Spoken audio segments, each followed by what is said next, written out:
6 ತಿಂಗಳ ಕಾಲ ಅಮಾನತುಗೊಂಡಿರ್ತಕ್ಕಂಥ ಶಾಸಕ ಬಿಪಿ ಹರೀಶ್ ಅವರು ನಮ್ಮ ಜೊತೆ ಇದ್ದಾರೆ. ಅವ್ರನ್ನ ಮಾತಾಡ್ತಾ ಹೋಗೋಣ ಬನ್ನಿ ಸರ್. ಈಗ ತಾವು ದುರ್ವರ್ತನೆ ಹಿನ್ನೆಲೆಯಲ್ಲಿ ಸ್ಪೀಕರ್ ತಮ್ಮನ್ನ 6 ತಿಂಗಳ ಕಾಲ ಅಮಾನತ್ ಮಾಡಿದ್ದಾರೆ ಸರ್. ಈ ಪ್ರಕರಣಕ್ಕೆ ಸಂಬಂಧಪಟ್ಟಂತೆ ತಾವೇನ್ ಹೇಳ್ತೀರಾ ಸರ್? ಸ್ವಾಮಿ, ದುರ್ವರ್ತನೆ ಅಂತ ತಾವು ಹೇಳ್ತೀರಾ?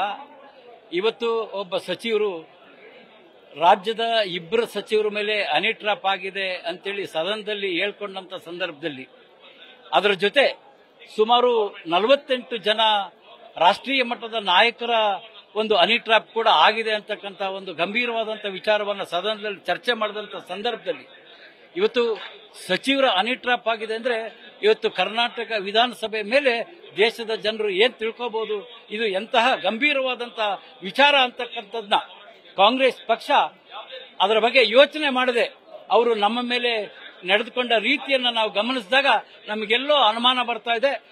ಈ ಹನಿ ಟ್ರಾಪ್ ಮಾಡಿರ್ತಕ್ಕಂಥವ್ರು ಅವರ ಪಕ್ಷದ ಮುಖಂಡರೇ ಇರಬೇಕು. ಹಾಗಾಗಿ ಇದರ ತನಿಖೆಯನ್ನ ಮಾಡಿದ್ರೆ ಅವರ ಪಕ್ಷದ ಒಂದು ಬಂಡವಾಳ ಹೊರಗೆ ಬರ್ತದೆ ಅಂತಕ್ಕಂಥ ಅನುಮಾನದಿಂದ ಇವತ್ತು ಈ ಒಂದು ಗಂಭೀರವಾದಂತಹ ವಿಚಾರ ಕಾಲ ಅವರು ಸಸ್ಪೆಂಡ್ ಮಾಡಿದ್ದಾರೆ ಅಂತಕ್ಕಂಥ ಅನಿಸಿಕೆ ನಮಗೆ ಬರ್ತಾ ಇದೆ. ಈಗ 6 ಜೊತೆಗೆ ತಮ್ಮ ಅಮಾನತು ಪ್ರಕರಣ, ಈ 2 ವಿಚಾರಗಳ ಕುರಿತಂತೆ ತಮ್ಮ ಹೋರಾಟ ಹೇಗಿರುತ್ತೆ ಸರ್? ನೋಡಿ, ಕಾನೂನಿನ ರೀತಿ ಹೋರಾಟ ಮಾಡ್ಲಿಕ್ಕೆ ಬಂದ್ರೆ ನಮ್ಮ ಹಿರಿಯ ನಾಯಕರ ಜೊತೆ ನಮ್ಮ ಪಕ್ಷದ ಕಾನೂನು ಸಲಹೆಗಾರರ ಜೊತೆ ಚರ್ಚೆ ಮಾಡ್ತೀವಿ.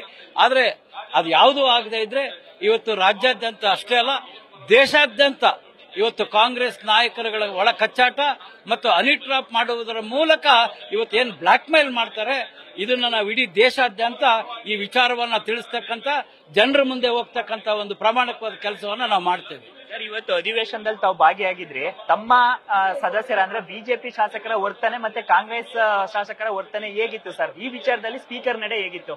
ನೋಡಿ, ಅನೇಕ ಸಚಿವರು ಅಲ್ಲಿ ಇರ್ತಕ್ಕಂಥ ಸ್ಪೀಕರ್ ಅನ್ನ ಟೇಬಲ್ ಮೇಲೆ ಇರ್ತಕ್ಕಂಥ ವಸ್ತುಗಳನ್ನ ಮುರಿದು ಕಿತ್ತು ಬಿಸಾಕ್ತಕ್ಕಂಥ ಕೆಲಸವನ್ನು ಕೂಡ ಅವರು ಮಾಡಿದ್ದಾರೆ.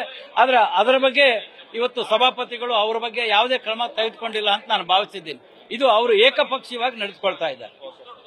ಇದಿಷ್ಟು 6 ತಿಂಗಳ ಕಾಲ ಅಮಾನತುಗೊಂಡಿರ್ತಕ್ಕಂಥ ಶಾಸಕ ಬಿಪಿ ಹರೀಶ್ ಅವರ ಮತ್ತು ಕ್ಯಾಮರಾ ಪರ್ಸನ್ ರಘು ಜೊತೆ ಶಿವಪ್ರಸಾದ್, ನ್ಯೂಸ್ ಫಸ್ಟ್ ಬೆಂಗಳೂರು.